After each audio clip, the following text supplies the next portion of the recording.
I did my best to push him a little bit, and today he was in very good shape.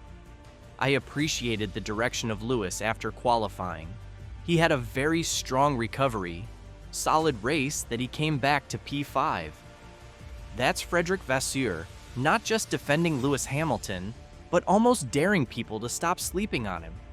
Because let's be honest, when a 7-time world champion starts from P9, gets radio flamed for a mistake in Q3, and then proceeds to surgically climb to P5 while Max Verstappen's Red Bull eats itself alive, yeah, you take notice.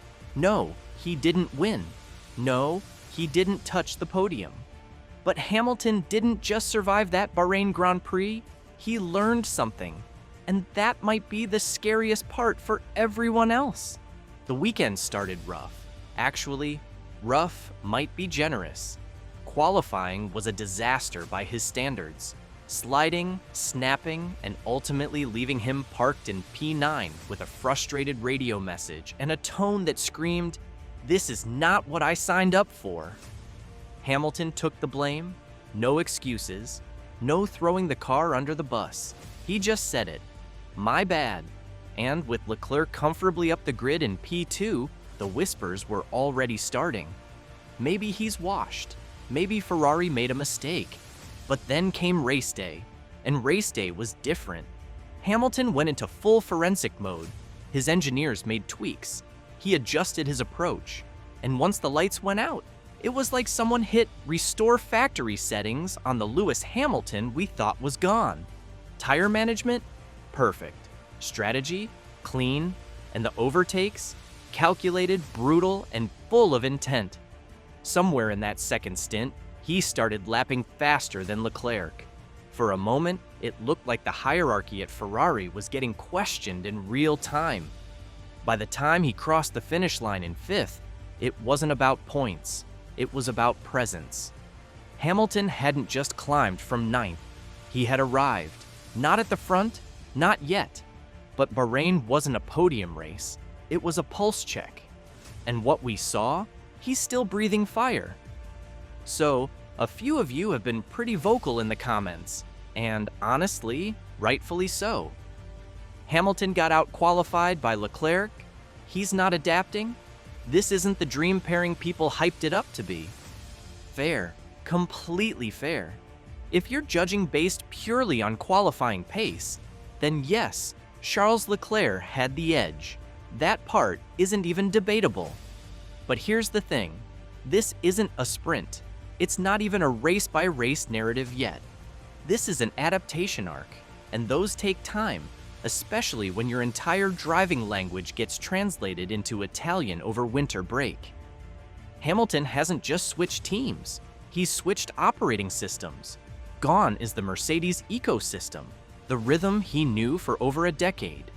Now it's Ferrari, where even the steering wheel layout is a different dialect. It's not just new engineers and new software, it's new instincts. When do you pit here? How does this car handle rear tire deg on a hot Bahrain track? When your race engineer says Plan B, does that mean Plan B or Ferrari's version of Plan B, which historically could mean literally anything? You get the point, and despite that, what we saw in Bahrain wasn't a driver lost. It was a driver recalibrating. You could see it in how he managed the tires, how he played the long game against cars that had better initial pace. He didn't fight battles he couldn't win. He didn't over-defend like someone trying to prove something. He just gathered data, quietly, surgically, and with that unnerving calm that says, "Give me 5 more races, and I'll turn this whole thing upside down." Leclerc might have the head start, but Hamilton? He's laying down the foundation. The question isn't whether he can catch up. The question is how terrifying it'll be when he does. So, let's talk about the race itself, because this is where things started to shift. Not dramatically, not headline-grabbing, but in the subtle, layered way that only makes sense if you're watching closely. On the surface, it looked like just another Red Bull walkover. Verstappen disappeared into the desert like he had a dinner reservation at turn 1. Business as usual. But further back, the Ferrari versus Mercedes dynamics started revealing something a little juicier. Hamilton didn't light up the timing sheets, but he did something arguably more important. He adapted. His race pace? Quietly solid. His tire management? Classic Hamilton.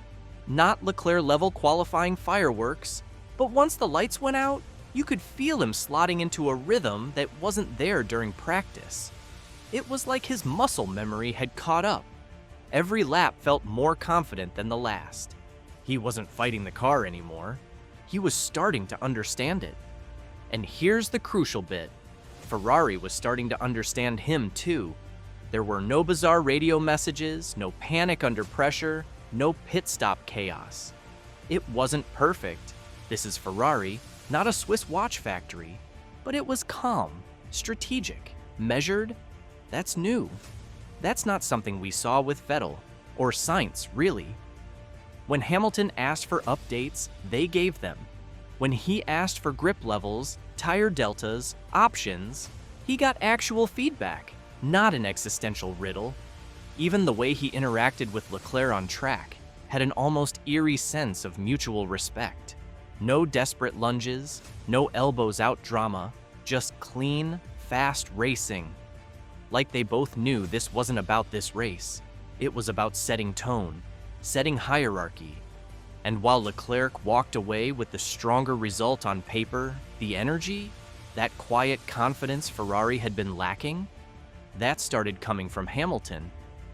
Now let's get into the part that's making all the difference, but isn't showing up on the timing sheets just yet. Fred Vasseur's support, or as it's being quietly described behind closed doors, the push. This isn't your typical team principal PR backing where someone says, "We believe in the driver," and then promptly lets them rot in a midfield strategy mess. No, Vasseur has gone all in on Hamilton, not in a flashy headlines and banners kind of way, but in the way that matters when you're trying to rebuild a fractured team into a championship force. It's subtle, intentional, and for once, Ferrari isn't treating their new star like an intruder or a short-term fix. They're treating him like a cornerstone. That support shows up in the small details, the calm over the radio, the lack of last-minute strategy scrambling, the fact that Hamilton's side of the garage seems stable. No weird tire choices, no out-of-nowhere undercuts, just consistent execution. And that doesn't happen unless Vasseur is not only giving Lewis room to lead, but is actively clearing the path for it. You can feel it in how the team talks about him now. They're not waiting for Lewis to adapt to Ferrari. They're adapting Ferrari to Lewis. The car philosophy, the race strategies, even the post-race debriefs are starting to reflect a structure more reminiscent of Mercedes 2017 than Ferrari 2020. Vasseur isn't just supporting Hamilton as a driver, he's betting on his mentality to reshape the entire culture. Because here's the thing, Charles Leclerc may be the faster one-lap wonder right now, but Lewis is the one being positioned as the future of Ferrari's leadership. And Vasseur knows that to win a championship, you need more than just speed. You need stability, you need clarity, and most of all, you need someone who can take the team by the collar and drag it through the chaos with a calm smile and a strategy notebook. That's the push. It's not loud, but it's already changing the rhythm of this team. And then there's the shift, not in the standings, not in the pace, but in something far more important for Ferrari, confidence. You can hear it in the radio calls, shorter, clearer, less desperate.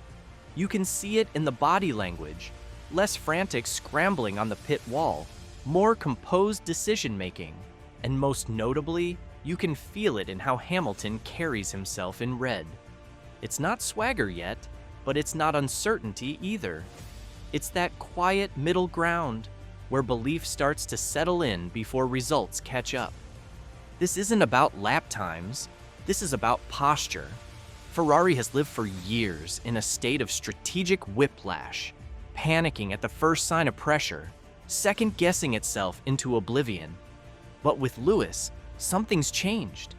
They're starting to trust themselves again, not just because they have a 7-time world champion in the car, but because that 7-time world champion is trusting them. It's mutual, and that's rare. Vasseur gives the team structure, Hamilton brings the calm, and together, that's bleeding into everything. Leclerc, who used to look like the overworked, overqualified honors student in a broken group project, now suddenly looks less burdened, less like he's carrying Ferrari on his back, more like he's finally part of a unit that works. Even the fan base, who've grown allergic to hope, are slowly peeking out from behind their trauma blankets. Because this doesn't feel like blind optimism. This feels like earned progress. We're not talking about championship contention yet. That's premature. But the mentality is shifting. Ferrari's no longer running from its past or overcompensating for it. They're slowly stepping into the present, one composed pit stop at a time.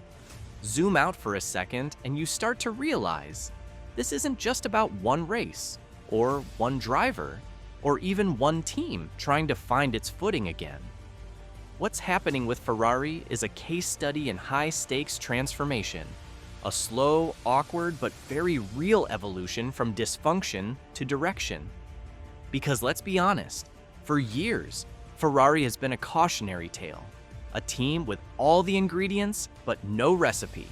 They had the drivers, the car, the budget, the history, yet somehow managed to trip over their own feet more often than not. From bungled strategies to morale-shattering radio calls, they weren't just losing races. They were unraveling publicly, dramatically, sometimes hilariously. But now, there's a shift, not just in performance, but in identity.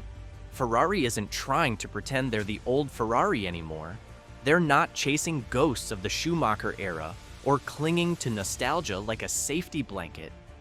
What they're building now feels less like a throwback and more like a reboot. Modern, measured, maybe even sustainable, and that's where the Hamilton effect hits hardest. It's not about one win or a flashy overtake, it's about what he represents. A driver who's lived through eras of dominance, chaos, reinvention. A guy who understands how to build a winning culture, not just inherit one. His presence demands standards, and standards change everything. Suddenly, there's accountability, there's patience, there's vision. That's the bigger picture. It's not about whether Ferrari wins in Imola or Barcelona. It's about whether Ferrari remembers how to function under pressure, and maybe, for the first time in years, starts defining what success looks like on their own terms, not someone else's highlight reel. Looking ahead, Imola will be a true test for Ferrari. If they can replicate their Australian form, it'll show they're not just lucky, but genuinely improving. Keep an eye on strategy and team dynamics, especially how Leclerc and Sainz work together. For Ferrari fans, cautious optimism is key. They've stumbled before, but this time, it feels different. Competence over chaos is the goal. But what do you think? Has Ferrari really turned the corner, or are we just being fooled by a one-off? Let me know your thoughts. Drop a comment and let's discuss.